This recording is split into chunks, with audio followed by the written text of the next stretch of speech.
Welcome to Abode Academy. I'm Mary Thorsby, the Executive Director of Abode Contemplative Care for the Dying here in San Antonio. And thank you all for joining us for Caregiving, the ultimate juggling act. This is our third round of Abode Academy. We kicked this series off last summer as part of our commitment to community education. I am recording this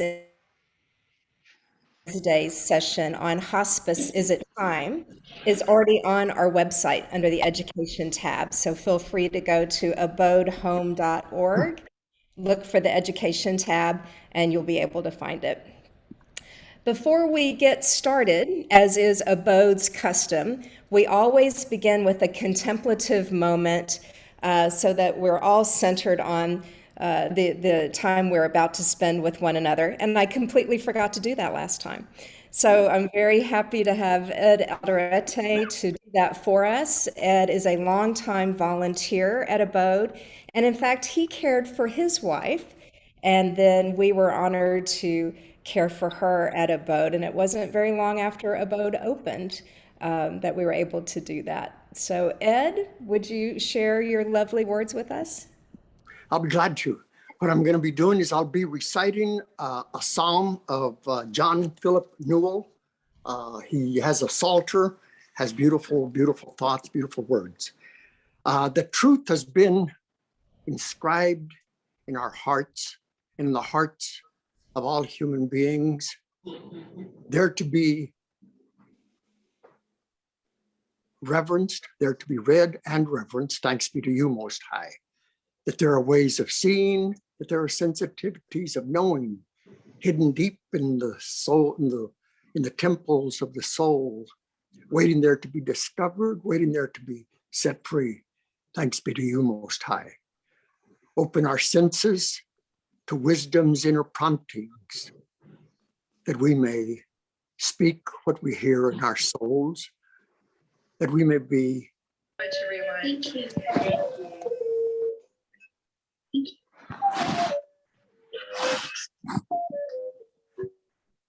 Hold on. Okay, go ahead, Ed. That we may be changed for the welfare of the world. Open our senses to wisdom's inner promptings, that we may listen for truth in other human beings and be changed for the welfare of the world. Namaste. Namaste. Namaste. Namaste. Thank you, Ed. So when I mentioned that I hope we'll all play a part in tonight's program, for those of you who joined us here in the past couple of seconds, while we have the wonderful Bishop Obey here to share his experiences in taking care of his mother, we do not have John Vinson, our Abode end-of-life navigator. John is not feeling well today, so please send him your healing thoughts and wish him a speedy recovery. What I thought we would do is have Bishop Obey speak and tell us about his experiences. We can ask questions, and since we're a small group, let's just stay off mute and feel free to do that. I have been a big fan of Bishop Anthony Obey for quite a while, actually, since we were able to help him with his mother. He serves as pastor of life groups, and he facilitates ministerial training at Resurrection Baptist Church. He began his ministry at the tender age of 21. His father is a minister and his son is a minister. And when I saw how he interacted, I already get teary. I do this all the time. When I saw how he interacted with his mother, I knew he would be a wonderful speaker on the topic of caregiving for our loved ones. And I'm also especially excited because caregiving often falls to women. So how nice that we get to hear a man's point of view on the topic. So Bishop, thank you so much for being with us, and let me turn the program over to you.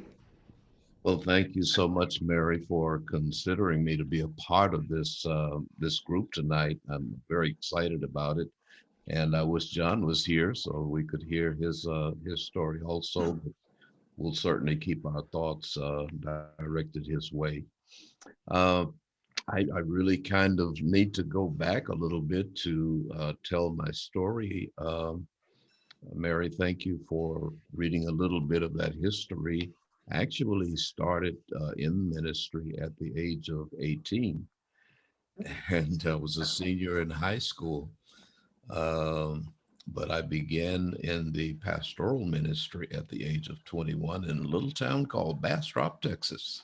And I served there for 5 years, and then I went to a little town called Beaumont, Texas, where I served for 17 years, and then I went to Washington State for 25 years, and I just retired from there and moved back home in August of 2018. I went back to that so I could give you a picture. My mother lived in the house that my father bought Mm. 1 year before I was born. That would have made it 1949. I was born in 1950. When I retired and moved back here in 2018, she was still living in that house. It was immaculately kept. She was still uh, very much independent. She was 93 years old at that time, very much independent, still driving her car, a great big long Lincoln that won't fit in my garage.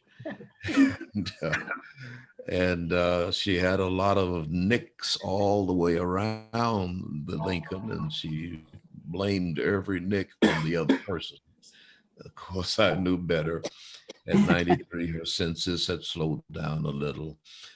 And so she was still very happy in her home. I was very concerned about her because the neighborhood around had begun to change and there was more violence. She was right on a corner. Mm.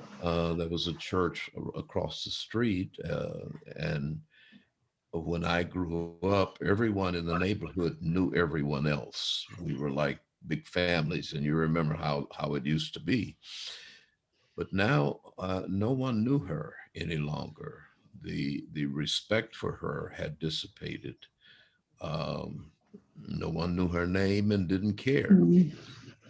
So I had been very concerned when I was in Washington. My wife and I built a home here out in Cibolo.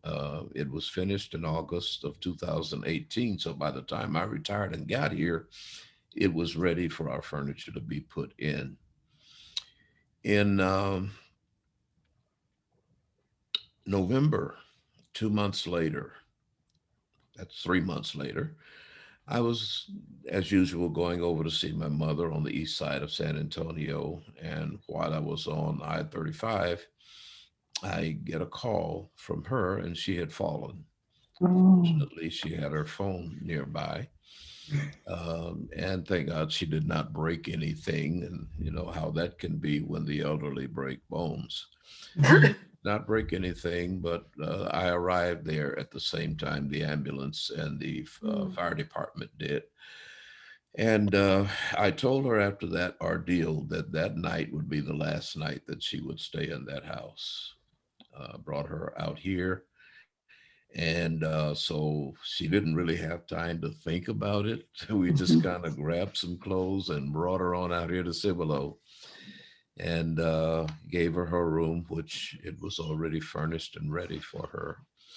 But then the conversation started, and that was difficult for her to realize that she would no longer be going to the place where she had lived since 1949. And that was challenging. So I tried to take baby steps. The first thing I did was I sold her car and put the money in her bank account. And of course, she liked to see the money in the account. So selling the car didn't hurt her feelings too bad. But when we prepared to sell the house, that was a different story. So we had to really walk with her through that process. We got the house sold, and August seems to be an interesting month. In August of 2000, what's this, 2020, last year. Uh, she started slowing down a little, having some challenges. Uh, but just before her 95th birthday, she fell again here in Cibolo. She always did her laundry on Tuesdays. And when she would get her clothes out of the dryer, she would take them to her bedroom, close the door. I don't know what she would do in there, but it was her business. And then she would come out a couple of hours later. This particular Tuesday, the door remained closed for quite some time. And so I asked my wife, I said, "Have you seen mother?" She said, "No." So we knocked on the door, and she couldn't hear us because the TV was very loud, because she would never get the hearing aid that she needed for vanity reasons. But she had fallen again. Here again, she did not break anything. We found her. She was in a sitting position on the floor, back against the wall. But that fall was enough to jar some things loose that had been working in her body. The first thing was that once we got her to the hospital, it was determined that she had a urinary tract infection. She never complained of any discomfort or anything. But as you know, UTI can mimic Alzheimer's. Once she fell, she immediately lost her ability to communicate verbally. Mm, mm, She lost her ability to walk.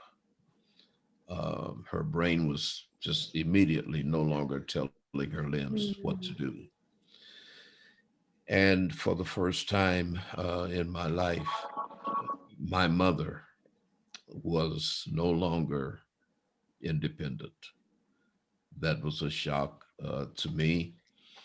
But as a caregiver, you don't really have the time to think about what you're shocked about. You have to kick into another gear and really reset your entire life. Your whole life changes. Your priorities change. And as a son, um, I quickly found myself having to do things for my mother that no son ever imagines that he would have to do for his mother. Um, but here again, you don't have time to think about what you never wanted to do. You just have to get it done. My wife did as much as she could to help me, but she's a heart patient, open heart surgery. All of her arteries have stents in them. And so I'm caring now for the both of them, and still trying to work part time a little bit at the church. Uh, but yes, it was very difficult to have to care for a woman who, for 94 years and a few months, had been totally independent. Um, just one piece of information that I've got to share with you as a caregiver. Um in February of 2019, after I relocated here, I was taking my wife and my mother to Northeast Methodist Hospital to they both had cardiologist appointments. And we got off of I-35, heading south, got to the Tupperware exit there at the red light, and all of a sudden I was rear-ended. oh, no. Oh, geez. I was injured more than mother or my wife, but my injuries were quite severe. I have five vertebrae in my neck that were protruding and pressing against my spinal cord, which created the probability, a possibility at least, of paralysis. Now here I am having to lift my mother without any help from her. But my body did what it had to do uh, for as long as it had to do it. Um, this past February, I did have to have neck surgery. I had those seven vertebrae fused and got braces and screws and everything inside my neck right now. It's a horrible picture to look at the x-rays, but uh, it's amazing what your body will do while you're giving care to those that Mhm. you love. Mhm. And you may collapse afterwards because after the funeral and everything, my body did start to remind me that I was injured. And so we had to proceed with the surgery. So in the process of caregiving, you have to be very careful because there's always a possibility that you can injure yourself because you're not focused on yourself. Physically, you're really not. It's you become almost Superman or Superwoman because you know what you've got to do tonight. You know what you've got to do in the morning, and you just don't have the time to think about how you're feeling. It can be a little dangerous physically. Uh, but I firmly believe in God, and I believe He gets us through what we have to get through. Caregiving is definitely a juggling act. While you're giving the care, all of the things that you had to take care of on a daily basis, they don't go away. They still have to be done too. So you just your life, your plate becomes so full, and I don't know if any of this is helping anybody, but I just wanted to share all that with you to say to you that you will get through it. You'll find the strength. You'll find whatever you need to get you through that period of caregiving. With me, it wasn't very long. I was hoping John would be here. His period of caregiving for his wife was much longer than mine was for my mother. Mine was literally weeks. Um, and I'll share a miracle with you. She was able to get into a boat, and that was so miraculous that the social worker or at the hospital couldn't believe that we got a room. I sent two of my nieces out to research places, nursing homes, and everything, and they came back and said, "We found a place. Well, what is it?" Abode. And the social worker said, "That's got to be a mistake." And she called Abode to verify it. And so that was a real miracle. And we're so thankful that my mother was able to get there. She was there for less than 24 hours. Oh my gosh. But there was a series of miracles. She was in, her doctor kept her in the hospital for 8 days, which he was not supposed to do, but he did not want her to be released uh, into hospice. He wanted us to have time to really find a place where she could spend her last days as comfortably as possible. And that miracle is what led to the miracle of her having a bed at a boat. And so it's just a series. She had spent the previous 7 days, and I shared this with Mary. She had spent the previous 7 days in Northeast Methodist Hospital having conversations with heaven. Mhm. It was her transition was so beautiful. She started off talking to her mother, and she spent that first day just repeating, "Mother, you taught me well. Mother, you talk, Mother, I love you. Mother, I'm ready to come and be with you. And that was all day, very highly medicated, as you can imagine. The next day, she talked a little bit to her brother and then went back to her mother. The third day, she started talking to Jesus. She just said, "Look, Jesus, I love you. Please come and get me." And spent the rest of those days really pleading with Jesus to come and get her. That helped me and my siblings so much to approach her impending death and then her death with such a positive attitude because she was ready to go. So ready. I just, we were almost envious of how ready she was to go. It's like we would walk in, she would speak to us for a moment and say, "Okay, I see you," and went right on into that zone. And and I told my sisters, we're really watching a miracle here. And so the miracles just kept happening until we got into ABODE and brought her in, I think, at around 2 or 3 o'clock one day. And by a little afternoon the next day, she had made her transition. My sister was there with her at the time. So it was very peaceful and very loving. But here again, my purpose for sharing tonight is to share with those who might be caregivers. You will get so tired, but you will find the strength to get it done for as long as it has to get done. Mm. Absolutely. I remember when she passed, it didn't take long, Anthony, for you and so many other members of your family to come, and you circled around. Yeah. Yeah, it was a beautiful transition.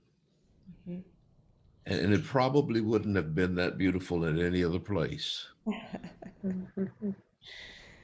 Well, our co-founders are here in the audience, Patsy and Edwin Sasick. So why don't y'all raise your hands? Abode was their vision, and June Ferguson was an early supporter, and Peg Armstrong, and then of course Ed Alderete learned about us. And the community has grown, and we're thrilled to have you as part of our community now. Glad to be back home. I wonder, during your experience in caring for her, what you learned about her that you didn't know before. I learned how stubborn she is. Oh. And I think her stubborn nature is what kept her so healthy Mhm. and so active for so long, for 90, almost 95 years, totally independent. She was a stubborn woman, and I miss that. Uh, I actually left San Antonio when I was 19. I moved to Austin to go to college and never moved back. So even though my mother and I talked every week, all week, it was always long distance. And so to see that stubborn nature, that's one of the things that I learned. I learned, well, I can't say that I really learned, but I discovered more about how good she was with money. Oh, that's right. Tell that story. She was from 17 years of age. She was a beautician and a musician. She played piano since she was 15, actually. Played at churches all her life. She retired from that when she was like 91. By then, her hands had just worn down to just skin and bones and arthritis. But I remember as a child, back in the 50s, uh, she would, after each customer would pay her, she had a jar sitting on her work counter where if that customer paid her $5, she would take 50 cents and put it in that jar. And at the end of the week, she would empty the jar, count it up, take it right to the church. That was her tithes. And she never thought about it. She never had to calculate it. We never missed a meal. It was in the jar. As time went on, she didn't do it in a jar, but she never missed, giving as she was taught to do. But when she came here with me and I took over her finances, that's when I really discovered how good she was with money. My father had died many years before, but I discovered how good she was with money. And after she passed, I was able to pay all of her final expenses and still follow the wishes of her will and divide what was remaining. By then, it was all liquid assets, divided three ways between me and my two sisters. And we were amazed at just how well she did with her finances. Those were two of the big things, her stubbornness and how good she was with money. She took care of business. Well, let's open it up. Anybody have any questions for Anthony? Or let's see, Leslie, you've raised your hand. Yes. Hi. Thank you so much for sharing your story. It's really touching. I appreciate it. I have two questions. Well, for the first is like, what do you wish you had known prior to becoming a caregiver? I wish I had known how unselfish you have to be. I had no idea that that caregiving would totally consume your life and that you would still have to take care of the normal everyday things. So I wish I had known that. And of course, being a son and the only son and the baby, by the way, uh, being a son, I wish I had some idea of what caregiving would cause me to do with my mother. I just never thought about that. I never thought about giving her a bath or changing her or cleaning her up or any of those things. A son does not think that way. Sure. So those are two things that I wish I had some ideas about, but I had nothing. Wow. Well, golly, I have so much respect for you for having done those things, for your mom. It's really a testament to your love and adoration for her. Mm-hmm. Yes. So my second question is kind of more of on a spiritual level, because I think you're a pastor. I don't know if I got that right. Yes. So, and this is a question that I don't know, I kind of ask everybody because I'm really interested in how they respond, but this balance of having hope while still being realistic about outcomes and of health outcomes and death. And so I'm just curious, like, how do those two things balance from your spiritual perspective as a pastor? And what kind of do you make of the idea of praying for healing versus, your mother like so much wanted to go be with God, and so maybe this is for people who are younger that aren't in their 90s and kind of closer to what is for sure the end of life. Mm-hmm. But does that make sense? Sure. Yeah.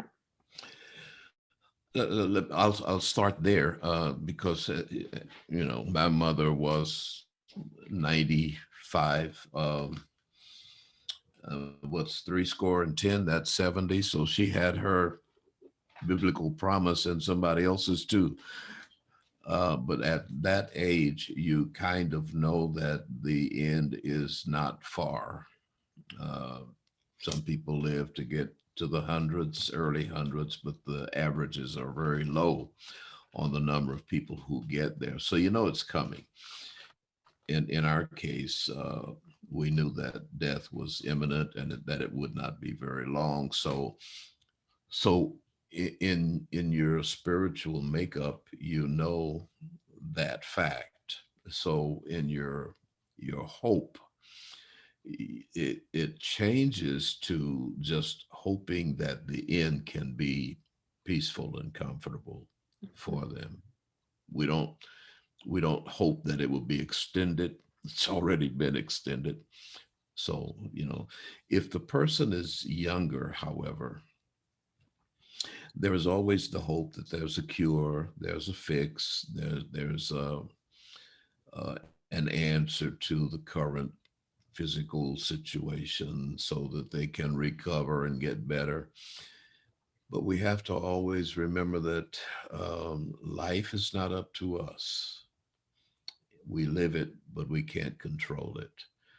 And so, no matter how young or how old a person is, uh, whatever that time is, whenever it comes, it's going to come. So, even though we would want it to be extended, we have to understand that our hopes for them will not always be realized.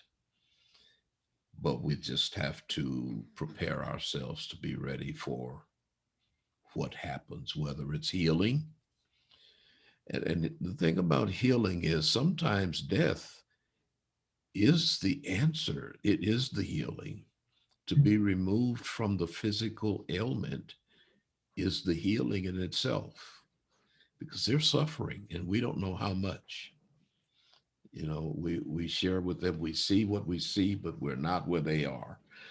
And so we don't know just how much they are suffering. So sometimes we pray that they would live on, but and we pray that they would be healed, but sometimes death is the healing. And so we have to equip ourselves for that. Mhm. Yeah. I really like that phrase. Sometimes death is the healing. I'm like taking notes, so I really appreciate that. That's really going to stick with me. Yeah. And so many people have so many negative things to say about caregivers. And if we get to the point where we're not just crying our eyes out every day and we're not losing our minds, they think something's wrong with us. But Mm. really, we've just gotten a grasp on reality. Mhm. And when you get that grasp on reality, then you begin to live it. So sometimes you have to just not listen to what some of the people around you have to say and just find your own peace with your loved one. Mhm. Yeah, thank you. You said it was helpful when you saw that your mom was ready to go, and that was true for me too. When my mom was dying, she told me that she wasn't scared to die, Yeah. and that just made a wonderful difference in how I interacted with her because I wasn't scared for her to die either. I knew she wanted to go, and it was her time. Yeah. I'm not here to give a Thursday night Bible study, but the Bible does say, precious in the sight of the Lord is the death of his saints. That's an attitude adjustment for me. If God is so happy to receive my mother, then why wouldn't I be happy for her to go and be with him? Uh-huh. Yeah. Can And you say that again? precious in the eyes of the Lord is the death of his saints. He's welcoming them to, you know, I've gotten you through this life. I want you to come on and be with me. The ones that we should cry for are the ones of us who are still here. This world is, if I can use a common vernacular, it's pretty jacked up right now. Yeah. Yeah. And who wants to stay here longer than you should, if Mm. there's really a better place. And so the attitude adjustment that we can have is that if God is looking forward to their transition, and if he's making this so peaceful for them, then why shouldn't we look forward to it? Now, I understand that some of the peace is caused by medication, and that's okay, but I don't think any of us want them to suffer any longer than they have to. Comfort is a beautiful thing. My mom-in-law, when she was at the end of her life, had been struggling with breathing. She had congestive heart failure and had been uncomfortable for quite a while. And at one point told us, well, I've been on this path a long time, and it's time for me to get off the path. And June, I want you to go get my brush and my lipstick because her indication was I'm getting ready. And we started calling family who were calling her, and she was willing to receive that for a period of time and then just looked at us and said, I'm really tired. But she brushed her hair and put on her lipstick and prepared herself to move along.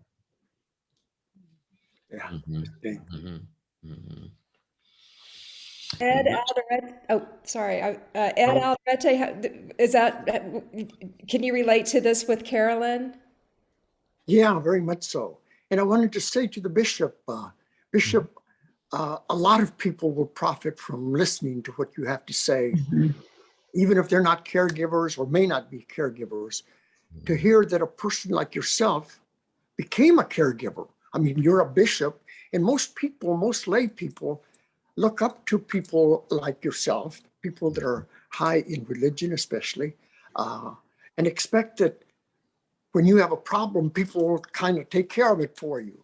And from you, we understand not only you became a caregiver, but then you became injured and you had to go through your own physical pain and suffering and trying to heal physically at the same time that you continue being a caregiver. That part of the story is very moving, and it helps to hear people like yourself. I've been a caregiver, and Mary is referring to my wife who died at ABODE. I had read recently, there's a man by the name of David Hawkins who's very popular, and I recently just started reading him. He's responsible for 3 books that are very, very much in tune with what awareness is. He studied it. He's a PhD and he's an MD. He's a medical doctor, and he has studied awareness from a scientific point of view, trying to calibrate. The thing is, he's very immersed in the subject. And one of the things that he points out is that the average person will not meet somebody that's interested in pursuing enlightenment in their lifetime. They won't meet a single person because there are so few people looking for enlightenment, looking for spirituality. A lot of people are involved in religion, but they're not necessarily looking for spirituality in the sense of looking for enlightenment, looking for what's called enlightenment, what's called spiritual awareness. They're very much into ordinary awareness. And I didn't know that fact that he's saying that most people will never meet a person who's interested in spirituality to that point that they want to dedicate themselves to being enlightened, whatever it will entail. What happened with me was my wife had been with me for 19 months in Alzheimer's, and I saw her going down, down, down in terms of abilities, skills, awareness, cognizance. And after 19 months, she became a flight risk, and I had to find a place for her because I could not take care of her. We did not have children, and we didn't have nephews and nieces close by. There was one niece in Alabama who came frequently, but she then had to go back to her own family. The point was, when she became a flight risk, since we lived alone, And we had been married for 40, at that time, we had been married for 44 years. And I had to find a place for her. And I didn't know when that was going to be, that I would have to find a place. I looked to the medical profession, the psychiatrist she was seeing, the neurologist she was seeing, her primary doctor, but they didn't know either. They didn't know when it would be indicated that she needed inpatient, and they didn't know what inpatient to recommend. Fortunately, I found that there was an inpatient unit, a psychiatric unit, specifically for Alzheimer's. When I had been a psychotherapist, psychiatric units did not allow Alzheimer's patients to come in because they're dedicated to making people feel better.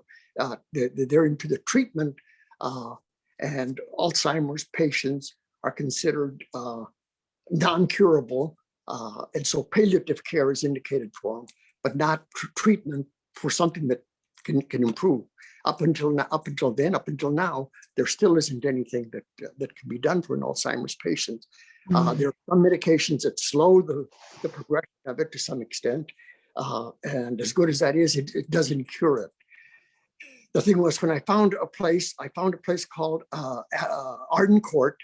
She wound up being there for 10 months, and in the 10th month, she all of a sudden, for a period of 3 or 4 days, she started sleeping all the time. She couldn't wake up. By that time she had become urinary incontinent, fecal incontinent, and she was becoming more and more of a child. And she wound up going to an emergency room. And while she was in the emergency room, they tried to find out what's going on. They came to the conclusion that it was the disease, it was Alzheimer's, that was slowing everything down to such an extent that it wasn't something else that could be that could be taken care of. And so at that time, I asked for an assessment by a hospice, and they made a thorough assessment of all her records, all her medical stuff, and came to the conclusion, yeah, she probably has less than 6 months to live. At that point, I was trying to figure out, okay, what's the next step? In the meantime, this was in early 2015. In the July before, I had started volunteering for ABODE, which hadn't opened yet. They were projected to open in December, and I had heard of ABODE through dear friends of ours. And it turned out that 3 women who were very, very closely associated with the founding of ABODE and the beginning of ABODE wound up knowing my wife. And they saw her at that emergency room where she was taken, and where hospice decided that, yeah, she does qualify for a hospice and it is recommended. These 3 women then tell me that she qualifies for ABODE. And I can't believe what I'm hearing, because at ABODE, when I'm starting to go through that training, not only the volunteers and the staff, the projected staff, the trainers, I was meeting people that were very unusual. I didn't know to define them as looking for enlightenment, but they all were searchers for some meaning, some real meaning in life. And it was a wonderful, wonderful atmosphere. And for that group to want to take care of my wife, it was like the bishop says, to me, it was a miracle. I would not have asked for that. And when that was offered to her, and sure enough, she went there, and she received a tremendous amount of love, kindness, respect. She was treated with great dignity. People bathed her, washed her, took care of her, fed her. And I wasn't involved in her care anymore, like I had been in the 19 months here. I was less involved when she was at Arden Court, which was an assisted living specifically for Alzheimer's patients. And I was visiting her there 3 times a day. When she went to ABODE, I was able to continue doing that. But like the bishop, I fell into something physical myself. And the fact that my wife was at ABODE, she had been at ABODE maybe 6 weeks. And all of a sudden I'm paralyzed from the waist on down. And I have no idea, or my doctors don't have any idea, whether it's going to go to the upstairs of my body, or whether it's permanent, whether it's temporary. They don't know what's causing it. I go through all sorts of testing. They finally came to the conclusion that arteries going down the spinal cord became clogged, and because plaque was peeling off, and they became clogged, and so there was nothing feeding the bottom part of my body. I couldn't move a leg, I couldn't move a toe. I lost bowel control, I lost bladder control, and the only consolation I had, I realized I may not make it. I may die before my wife dies. But she was at ABODE, so I really didn't have a worry that she'd be she was already being taken care of. She was already in a wonderful environment that was spiritually very, very nourishing. Kindness, generosity, everything was so easily given, so naturally given, that I didn't have to worry whether she'd be taken care of. I knew she was already being taken care of. And so that enabled me to channel my energies. And just like I had prayed to my creator to take her peacefully, if that's what it was time to do, she did become more and more peaceful as the Alzheimer's killed more and more brain cells. She became more and more of a child. I was dreading the time when she would get to a point where she could only speak one word a day. I knew what the steps were, and I dreaded the time. I didn't know whether I'd be able to face it. By that time, she wasn't aware of the disease that she had. She had no awareness. But she was cradled at ABODE with tremendous tenderness and kindness and patience. And she died a very happy person. She died a very happy person. At first, I'll tell you just one anecdote. When we were in training, one of the nurses that was training us to how to care for patients and how to help the caregivers when they're changing them or bathing them, somebody asked, and if they die with their eyes open, somebody asked the nurse, if they die with their eyes open, do we close them, or do we call one of their relatives, one of their friends to do it? And the nurse kind of chuckled and she said, that's the Hollywood version of death. She says, our patients, she said, I've been with hospice for a long time, and our patients are always so sedated because they're in their end stages that they all die with their eyes closed. And I heard that as a trainee, and I took it as gospel truth. I automatically assumed that that's the truth. Well, when my wife dies, she's gasping, and they've given her some sedation so that she's not anxious. It wasn't sedation. Yeah, it was anti-anxiety medication, so that she wasn't fighting what she was going through. And her eyes were wide open. And I'm thinking any minute now, when she breathes her last breath, she's going to be closing her eyes. And I'm sitting there at her side of her bed. My niece is there. A lot of ABODE people are all around us. I don't remember how many, but we were not alone. It was like a family by that time. And she dies and her eyes are open. And in that split second, I realized I do close the eyes. Mm-hmm. If I had to rehearse that, I don't know how I would have rehearsed it. But I just did it. Like the bishop says, you just do it. You don't have time to question why me or why them or why now or whatever. You just do it. You just do it. And I did. And I automatically assumed she didn't have the strength to close her eyes. That's why she died. Okay. Later on, as the bishop talks about his mom being a strong person, I realized, wait a minute, Carolyn died with her eyes open because she wanted to. She didn't die because she couldn't close her eyes. She wanted to keep staring at us and saying that, and she did. And so because it was ABODE, the pain of 3 years of Alzheimer's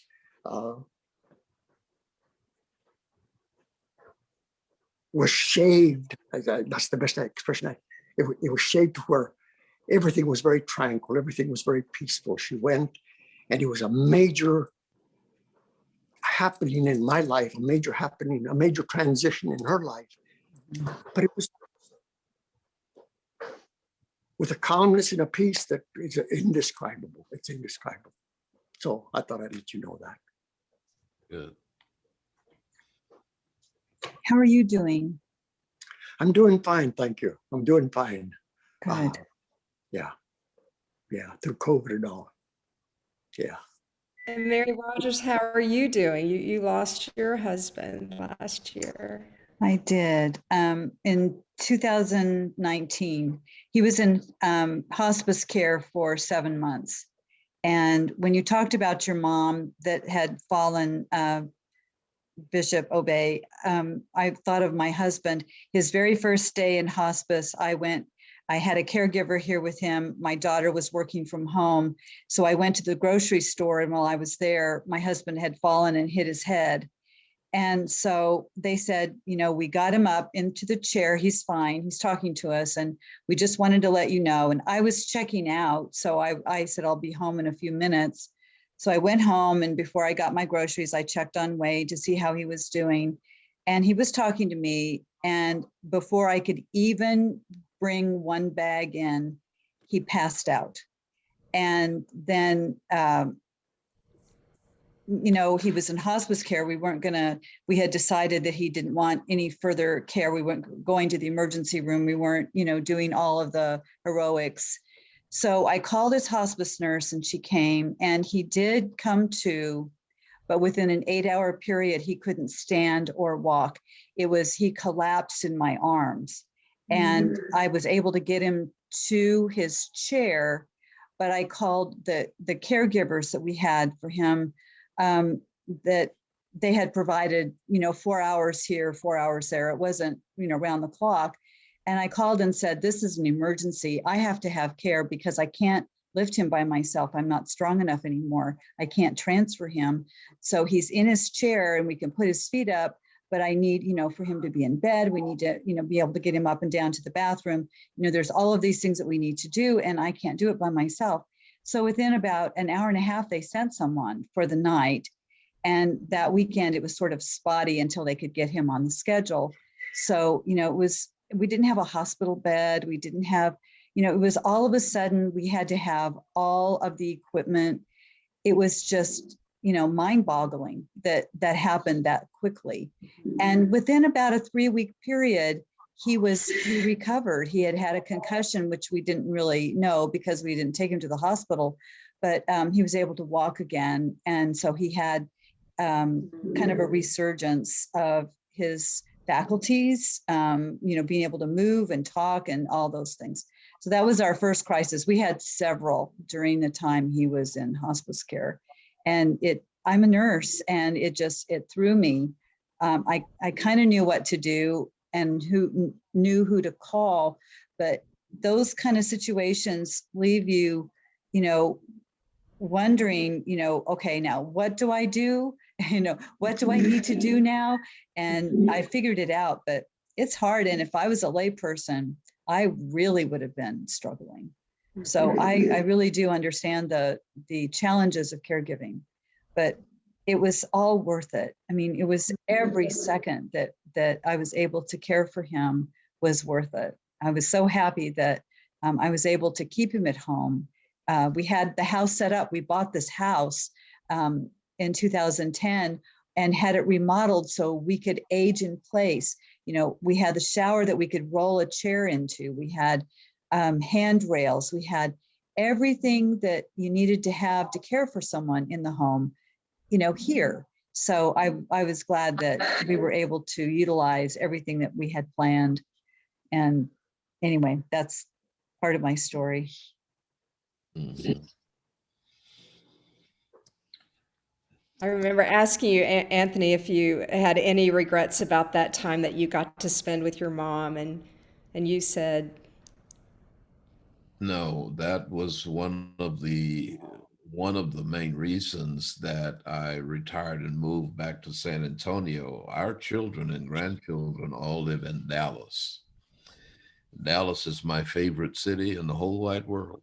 Oh, I thought I would live there one day, but I had to come back to San Antonio. I did not know that I would be caring for my mother, but I now know that that is one of the main reasons why I had to be here. I just want to say a word to Leslie. You look tired. And I think we all kind of feel that. Caregiving can wear on you, but just want to encourage you, whatever you're going through, you're going to get through it. And we just hope that you can find joy and peace now and not then. We're almost out of time, but I'd love for you, Anthony, to talk about ways you were able to practice self-care for you. Were you able to sneak in some? I've read a lot of books on caregivers needing care too. And honestly, I didn't get any. I didn't have time for it. Yeah. I really didn't. I was consumed with the normal daily things and with caring for my mother and my wife. Uh, so that we had to get housekeepers to come in and do the housekeeping because I couldn't do all of that any longer. But as far as the care, self-care, that really didn't come until probably a couple of months after my mother died. Then I just decided to get away. I got 3 days. My wife gave me 3 days to go wherever I wanted to go and be alone. And I went to Dallas. My kids didn't even know I was there. Good for you. I'll never get away with that again. But I got 3 days, and that was really a lot for me, and I really needed it, enjoyed it, and That's good. but during that time, I didn't, and I like all the strategies they have in the books. They're really nice, but that really wasn't my reality. Just out of curiosity, because I live in Dallas, why is Dallas your favorite city in the world? I know this is completely off topic, but I've never heard anyone say that before. It's kind of the all-American city. Anything you want is right there in Dallas. I think that way back in the 60s, there was there was a television show titled Dallas, ARUing, and that kind of put the spotlight of the world on Dallas.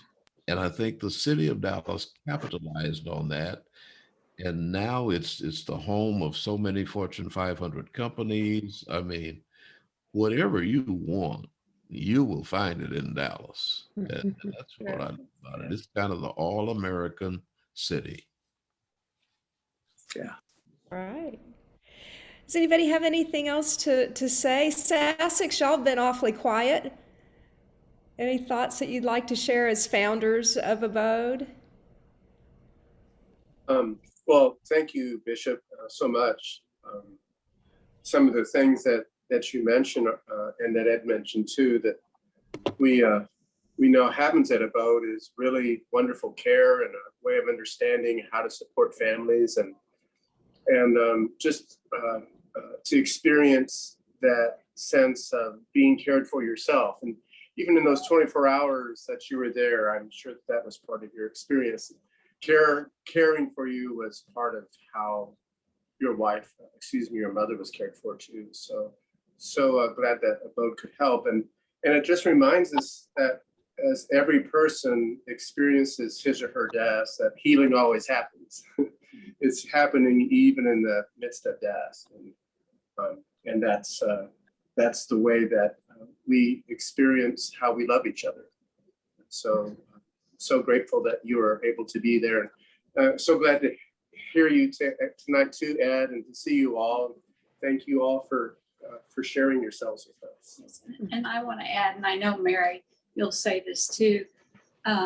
It's so important to know how to caregive. You know, how to the tools that actually we're going to have hands-on training next month for doing the things that you had to do as caregivers, Bishop and Ed, those things that you had to do that you weren't sure you knew how to do, but you learned real fast.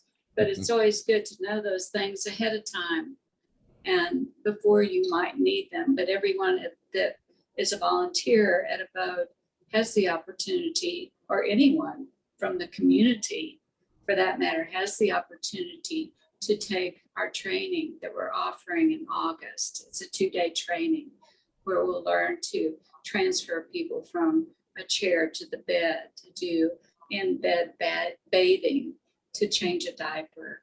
All those really important things that everyone really needs to know, whether they're caring for a baby or they're parents who have become like babies. So I think that your story was wonderful. And Ed, we always enjoy hearing about your journey with Carolyn, and we so much enjoyed Carolyn at ABODE. We always say that she was our teacher. We learned so much from her, from you too. And Mary, thank you for all that you do to, present these wonderful programs, and just so happy to be a part of it. Yeah. It's a community-wide effort. It's a team effort. And thank you for mentioning the training. Patsy's right. We are recruiting volunteers. We've missed having people come into the house. So on August 20th and 21st, we're doing a training session at the Church of Reconciliation, which is just down the street from ABODE. So if you're interested in learning more about that, just send me an email, mary@abodehome.org. And Susan Ruck and I will get back to you. Susan is our volunteer coordinator. So we'd love to increase our number of volunteers. This was just a wonderful session. Thank you all so much. And Bishop, I knew you'd be wonderful, and you absolutely are. Thank you for sharing your story with us. Next week, I'm going to be doing a little bit of the speaking along with Rigo Montero. Rigo is a social worker with Embrace, one of the hospices that we partner with regularly. And our topic is, we can't care for mom at home anymore, now what? So we'll be talking about the point that hospice helps decide that other accommodations need to be found and how they go about that. And then, of course, I'll talk about ABODE. So if you know of anyone who needs to know this information, please share their email addresses with me, or share the Zoom link when you get it. The more the merrier. This program, as you know, is free, as is our care at ABODE. So if the Spirit moves you to visit our donate button, we always appreciate that. And what else? I think that's about it. All right. Well, I'll be sending a survey. I'll be sending a survey tomorrow. So if you all would be so kind to fill out the survey, that helps us with our planning in the future.